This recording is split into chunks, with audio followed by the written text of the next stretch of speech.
want to learn how to not become one of those headlines? Let's go. We're going to go through the playbook line by line of how to defend yourself against currently the world's most prolific hacking group. Listen, Scattered Spider doesn't mean just one thing, but what it does mean is we have their MO. And because we have their MO, we can make a playbook to defend ourselves. I've had a few run-ins with this group as incident response lead myself. I've gotten the page at midnight, and that page wound up being true. I was under attack from this group, and it was my job to figure out how to respond. And since then, I've been invited to a bunch of different groups with a lot of people that focus a lot of their time helping organizations clean up the mess after Scattered Spiders run through. One of those groups that often get the phone call is Mandiant, and they just put out the playbook of all playbooks. This thing is dense, so I wanted to make a video walkthrough and try to maybe make some of it easier to understand. And I want to highlight some of the things in here that I think are the most important points. If you can't get to all of this, I want to highlight what I think you should absolutely get to, no matter the size of your organization, your budget, the size of your security team, I don't care. So first things first, say you're watching this video and you've never heard of Scattered Spider before. I think a bunch of you watching are probably in the industry or at least have heard the name. Who reads this as Unk 3944? I don't know, I always say Unk. Also makes me think it's like some middle-aged dude, but it's not. But really quick, if you haven't heard of them, financially motivated threat actor, hyper prolific, hyper successful. They're really into SIM swaps, they're really into SMS phishing. They've also had a bunch of run-ins with law enforcement in the last year, which actually did impact their activity. But as someone who covers the news basically for a living at this point, I can tell you that slowdown seems to have stopped. I'll put the card up here somewhere. I just did a video. They targeted the retail sector very heavily for a few weeks back in May. They hacked like 13 retail companies in like 2 weeks. Since then, they've moved on to insurance, airlines, and they're currently hitting them all almost the same exact way. I want to outline all of that. I want to teach you to defend yourself, because if you know that they're coming,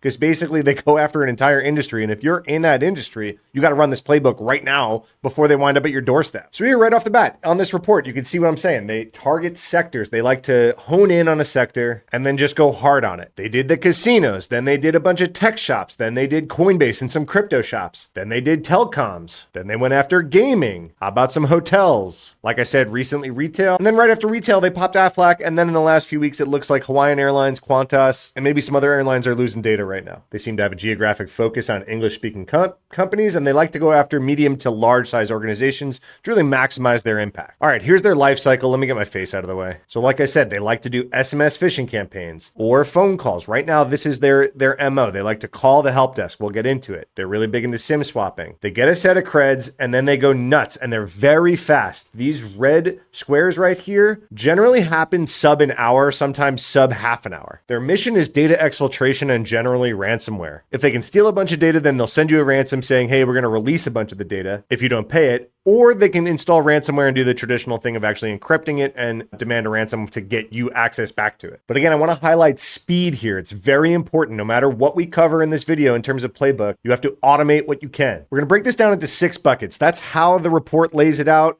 into these top 5 and then training. I'm going to spend a lot of time on some of these 6, and then some of the other ones are going to let you do your homework, because like I said, some of these things are more important than others. All right, first bucket is identity. And before we dive too deep into the identity bucket, like I said, everything that I'm going to highlight, you need speed and automation for. For that, I relied on the sponsor of today's video, Tines. I'm not kidding. I was a very happy customer well before they decided to sponsor my channel. Tines is an extremely powerful and more importantly, usable IT and security automation platform. In the first week I was on board with them, we had like 13 workbooks before we were ever even a customer of all sorts of automations that we could take off of the manual plate of my team, which was resource strapped. And then we got to do some of the cool stuff of like, oh, we got to get faster on some of this incident response. So right here, here's an example. The top box here is where a lot of normal companies are going to be sitting. They're going to get an alert from one of their security tools. Well, before that alert ever hits somebody, you could have a Tines workflow go through and enrich that whole thing, go to virus total, go to do all the things that the security team was going to do off of that alert, then bring all that information into the ticket and the case before a human's eyeballs are ever on it. And then why they're engaging me this week is that they're just dropping AI agents into this platform. And what agents bring to this whole thing is context. So instead of having to deliberately call out and say, hey, go get this from this tool and do this, you can give the AI agent the context of the task that you're trying to achieve and then give it access to the tools and information that it needs, and it's going to do a lot of it for you. And it has task mode, but it also has chat mode. So say you want to do an automation, but there is a point where you might want some more information out of a user. So here's a good one. There's like some weird login activity alert that goes off. Hey, I think that this is a suspicious login, but before I set off any alarm bells, why don't I set off an AI agent with a chat mode to DM the manager of the person that suspicious login was for? Say,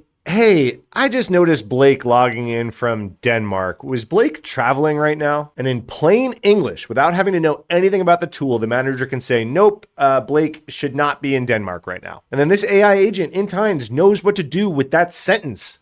This is not syntax. This is English. We can go through and say, hey, we reached out to the manager. Blake's not in Denmark. That's a really suspicious login. Now let's set off the alert. One of the ways this is really powerful and tied to today's video is say Scattered Spider hits your organization with a phishing attack. They take over the SSO creds in Okta for a user. Now your IT and security team need to respond to that. Once that is a confirmed compromise, what do you do to revoke access to all of the dozens, if not hundreds, of SaaS apps that Okta and SSO login gave the attackers access to? Well, you could create an automation in Tines that goes with a big red button and says this user is compromised, and it goes to every single one of those SaaS accounts and revokes that token. Like I said, speed matters. So thanks Tines for supporting the video. Like I said, I was a happy customer well before this for some of these exact use cases that we're going to go through for the rest of the video. So let's get back to it in Mandiant and Google's Playbook. So we're going to spend a bunch of time on this identity chapter because I think that it's the most important one. This is how Scattered Spider gets in. They're either phishing, SMS phishing, or right now they're calling the help desk, pretending to be someone, getting the help desk to do a password reset or change an MFA token. They're convincing the help desk to do all sorts of things from them. A lot of times these large organizations that they're going after have outsourced help desks that might not have the tightest playbook when it comes to identity verification. So right now, when you're watching this video, before you're in an incident, you have to do this right now. In preparation, we need a playbook that your help desk needs to be trained on for when a user is requesting a sensitive change to their account or their identity. How are we going to verify them? We're not going to ask them their date of birth. That might as well be public. We're not going to ask them the last four of their social security number because that might as well be public. We're going to need to do a few more things that are way harder to spoof. A lot of people are relying on camera or in-person verification. Hey, no, we can't enroll your new MFA phone. Oh, you got a new phone? No, you're going to have to do that in the office. Or, hey, can I hop on a quick Zoom with you where I call you back at the number that I have for you? We're going to get on camera and we're going to compare that to a copy of the ID that we have on file from when you got hired. I know a lot of you are going to say, what about deep fakes? And yeah, that's a thing, but it's not super prevalent right now. Maybe your on-camera verification includes something like waving something in front of your face, or you do some of these other things like, hey, you got to hold up your government ID, or have some sort of predetermined challenge response questions that only employees know and the help desk knows. They suggest that if you are in a heightened sense of security, say you read the news and Scattered Spider has now targeted your industry. If you were an airline right now, if you were in insurance right now, it might be worth it for you to temporarily make it less convenient for your employees to do like help desky things. So if you have like a self-service password reset method and you're in a heightened threat scenario, maybe you don't have a self-service password method right now. The other thing that they hone in on a ton on this report, and I want to beat to death on this video, is whatever your playbook is about adding new MFA devices. Someone gets a new phone, they lose their token, whatever it is, what's your process for adding a new device to that account? I'd say even in not a heightened security situation, changing MFA or changing password should only happen from trusted locations. This could be an office, but it could be like, oh, it looks like you are currently logging in from what I know to be your house if you're a remote employee. I know that because I have weeks and weeks, months and months, years and years of logins.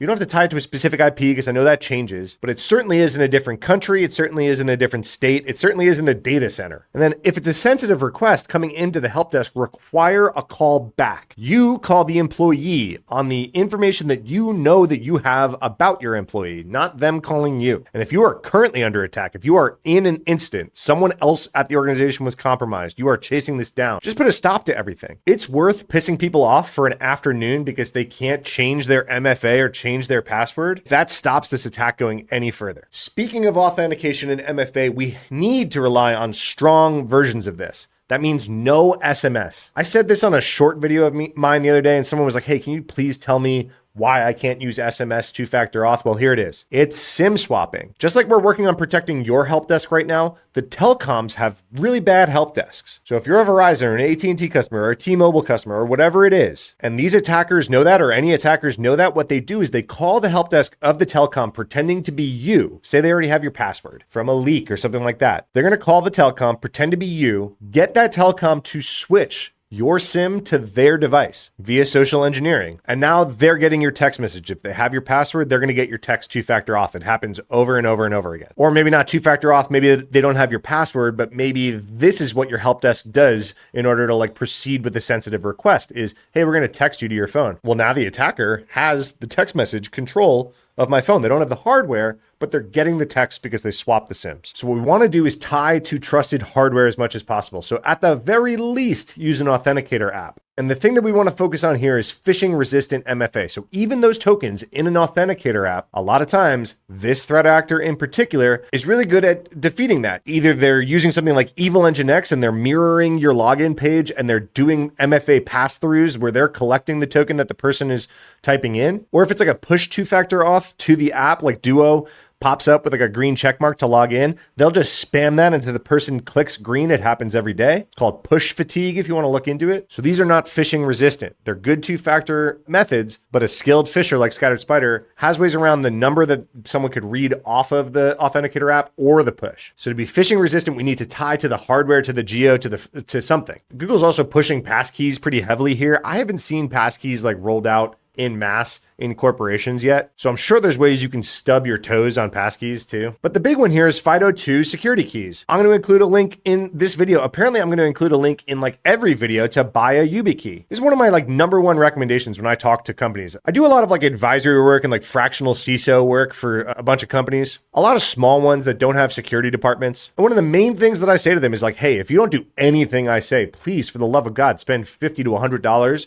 per employee and buy them 1 or 2 YubiKeys. This is phishing resistant. It's tied to the hardware. So even if the scammer is on the phone with your victim and they've convinced them that they are the help desk or whatever it is, hey, can you just read me that two-factor code off your screen? Or even if they're using Evil Engine X and they're completely proxying your login page, they can tell you all day to push the button on that YubiKey and it will give them nothing because it's tied to the hardware. This technology, FIDO2, is the same underlying technology with passkeys as well. So if you do look into passkeys, you're kind of using the same thing. You're just tying the authentication to the hardware that you're storing the passkey in, usually like someone's laptop. They're saying, hey, this doubly goes true for admin privileges, but please just do this for anything. And then they go into context-aware policies in both Google Workspace or Microsoft Entra. This whole thing is basically saying, hey, don't just trust username, password, two-factor auth. You got to bring in context. Is this person normally logging in from Hong Kong? Well, I don't care if their two-factor got right. Maybe hold on a second. Now, one of the biggest questions that I always hear about YubiKeys is, hey, but what happens when my user loses it? And this is a big part of the Scattered Spider playbook, is if they detect a strong two-factor method, they're going to figure out ways to get around it. Can they register a new device? Could they register a new something or other? Could they get the new phone or a new auth app? Or do they have their own YubiKey? How do they register that to this account that they've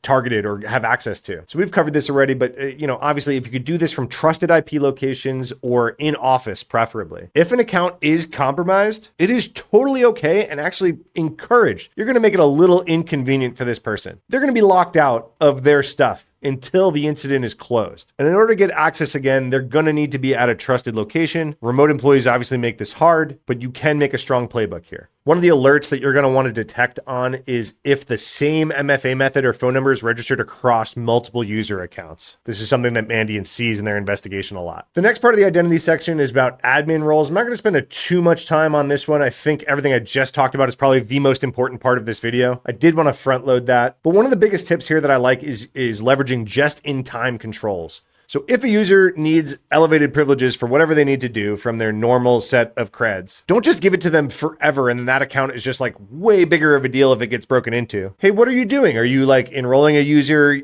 Are you doing like leavers? Someone got fired or someone left and you got to like revoke all their access. This is like an elevated thing. Well, okay, hey, your token has those privileges for the next hour, the next 2 hours. Great, that's all I need. And Mandiant, just like me, is harping on the importance of playbooks here. We need to have this set in stone well before you're in a security incident. You cannot do this on the fly. Even if Tynes was not the sponsor of this video, I would have brought up Tynes at this point. Check them out for creating these kinds of things in playbooks, because then it's not a manual step of process, it's an automated step of process. All right, the next section is endpoints. So we're on section 2 here. We went identity, now we're in endpoints. So endpoints is like a really big bucket of, hey, do we have the right stuff on the device to monitor it and protect it from the time that we give it to that employee? So do we have things like EDR on it? Are you requiring VPN? Does it have a cert? All this kind of stuff. But the main point that I'm going to hone in on here for this whole section, okay, this is again, when Matt's like the fractional C somewhere, here you guys go. I charge a lot of money for what I'm about to teach you. I said YubiKeys. That was one of my main things, right? Well, the other thing that we want to do with the YubiKey is if we're using SSO is whatever our corporate authentication is.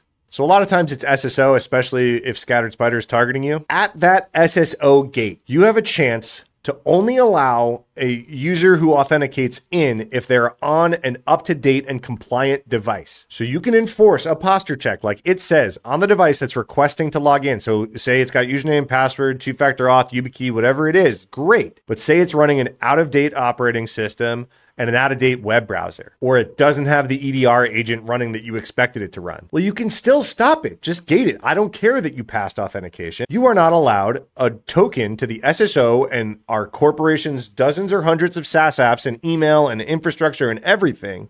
You're not allowed on with a device that does not meet all of the things that I needed to meet. If you made it this far in the video and you stop watching and you just do that and plus a YubiKey, you're in the 1%. Congratulations. You're above the security poverty line at that point. I'm serious. That's got to be, in my opinion, that's the biggest payoff stack of things that you could do. You've now mostly eliminated phishing threats if you have the right playbooks and YubiKey situation in place. You've also eliminated one of the biggest points of entry if it's using a vulnerability, which is the operating system and the browser not being up to date. All right, that's the most important point in this whole endpoint section. Section number 3, applications and resources. One of the big things that they focus in on here is VPN and PAM. So these threat actors, part of their playbook, they like to disable the VPN agents to limit network visibility by the security teams. They know that they're being watched for. So Mandiant encourages, hey, don't let end users modify VPN agent configurations. And hey, if those changes are made, you better be logging and monitoring for them. For managed devices, consider an always on VPN configuration, basically saying, hey, this can't go off of VPN because I want all of my security monitoring and visibility and all this kind of stuff, zero trust things about this device, to always have access to that device. The report's going to start to feel a little repetitive if you can see why I was honing in on that identity section. The last section is also super important. So yes, it's going to start getting repetitive about MFA and things like that, but hang with me. So virtualization infrastructure is also an important section. If this infrastructure looks like what you have, this is basically going through the playbook of how they took down MGM. If you go read that story, they went nuts on all of the ESXi hosts over there. Hey, if you're already owned and everything, please make sure that your virtualized infrastructure is isolated and backed up so that you can contain the hack if they get in. You can isolate it, you can eradicate it, and you can recover from backups. Well, imagine that, strong MFA. All right, I'm gonna skip past a few of these things. You can read this whole report if you wanna, like print it out and staple it to the wall until you're done here. But yeah, backup. One of their playbook items is actually weaponizing endpoint security management. So here it just talks about isolation and privilege management, but on the endpoint security tools themselves. We already talked about segmentation and privilege management. So this is just another place to make sure you do that. Cloud resources, obviously, if they get access to SSO and they get on to like AWS or Azure or whatever it is, they're going to go wild. So if they're creating keys to get into whatever they're creating, you're going to want to monitor for all this stuff. All right, the next bucket, network infrastructure. Can you guess what this section is going to look like? It's going to look like access and it's going to look like segmentation. Hey, imagine that. Enforce strong phishing resistant MFA. All right, the most important of the network sections that I'm going to talk here is egress restrictions. Because again, you remember that thing that I said at the beginning of this video that the 0-day or that compromised account should not be an invisibility cloak? Well, one of the things that should be very noisy if they are doing it is data exfiltration. So if they hop on to a sensitive server, or if they hop on to something with source code, or if they hop on to something with user data on it, let's not let that data go to their IP addresses. Or at least if it does, it's setting off every alarm bell imaginable. Speaking of alarm bells, here is an important section, monitoring and detections. So one of the main things that Scattered Spiders does to get into your organization is set up these phishing domains. You can watch for these kinds of domain registrations with your company name in it. And I highly recommend you do. This is like the exact situation that I saw when I responded to their incident. Company name that I was helping -sso.org or .com. Or they'll do something -okta.com if they know that you're an Okta shop, or Dask Help Desk. The other thing is they register these domain names within minutes to hours of them actually launching their attack, because they know that we're now smart to this and that we're watching these things. But go look into something like URL Scanner. It's a great tool. Go look at Domain Tools. They're a great company. I'd say a lot of threat intel is like a luxury item for most organizations. Most security teams aren't like ready to consume threat intel because they don't know what to do with it yet. If you don't have YubiKeys, maybe don't have threat intel. You know what I mean? Like there's an order of operations here. But one of the things, I don't care what level of maturity you are, that you should be watching is this kind of domain registration because of how prevalent these attacks are. So I consider this required threat intel at this point. They're suggesting that you basically use the tools that Scattered Spider uses themselves on yourselves to see what they would find. So AD Recon, AD Explorer, Sharphound. They also said in that diagram that they drew, they use things like Trufflehog to do secret scanning once they're on the network. So maybe check out Trufflehog and run it yourself, see what secrets it finds, make sure that they're not out there at all, that they can't be found. And if you do find them, rotate them and make them useless. So we're in the monitoring section now. I know MFA feels repetitive, but now this is a really important point about monitoring and logging and alerting on MFA changes. So you cannot respond to an incident like this if you are not logging when MFA devices are registered or changed. An authenticator app is added. Say your users are allowed to do this self-service, probably, right? Well, you better have a log item of when a user did that, from where, from what device, from what IP address, from what geolocation. Phone number things, please, please, please. The phone number stuff is super important. Any sort of phone number change or tweak needs to be logged at least, and then maybe have some criteria of when you actually generate an alert and an investigation. Collaboration and communication platforms. This is huge because they are a social engineering org, right? So how are your actual help desk, your actual security teams going to reach out to your employees ever as part of normal operating business? Here, they even have a Microsoft Defender hunting query to try to find and detect when an external account is attempting to impersonate the help desk and contact an organization's users. So where Microsoft Teams is chat created, has foreign tenant users, because these phishers and social engineers are using Microsoft Teams left and right to contact your users and try to get them because they feel like, oh, this is a trusted platform, right? Well, if a foreign tenant user's display name contains help anywhere, maybe they're trying to impersonate the help desk. Here's the same query in Google. All right, and then these ones should just be like standard table stakes at this point. I shouldn't be teaching you a whole lot of anything new here. Please have detections and alerts set for like impossible geolocation stuff. If someone logs in from Texas and then faster than the speed of light, they log in from Europe or Asia or even somewhere else in the United States, but there's no way that they could have logged in those two things fast enough. They couldn't have traveled fast enough to do that. That should be an easy alert to set up. It's kind of a noisy one with things like VPNs and stuff, but it's a very valuable one. For Entra ID, it says monitor modifications for any trusted name locations. This is something that Scattered Spider does. This is really important. If they're calling out very specific things, they've seen this in an investigation. Monitor changes to conditional access policies that enforce MFA. And this is the stuff that I've seen. So ensure the SOC has visibility into token replay. This is big one because they're going to just grab OAuth tokens and then reuse them all over the place. All right, and then bucket 6. So those are like the 5 technical buckets. And then the 6th bucket is just social engineering awareness and training at your organization. I think this is highly important, especially this first one, right? Because if this attacker is going to text or call your employees pretending to be the help desk, or they are going to call your help desk, you need to teach everyone how that communication is meant to go down. So for most orgs, you can just tell your employees, hey, we are never, ever going to text you a link to log in to anything. We are never going to ask you for a 2-factor code over the phone. These are the ways that you should expect to see comms from the actual IT department. This one is so important. Please, SMS messages and emails with links that look like there are SSO. It's just not us. We are never going to send you the single sign-on link. MFA fatigue attacks are very real. They're very part of their playbook, okay? So say they phished you, they got you to log in, so they have their username and password. They're just gonna spam your MFA device. If it's like a push on the phone or whatever it is, they're gonna spam it until you just click that green check. They're going to pose as IT on Teams You have to be able to train your employees how to spot your actual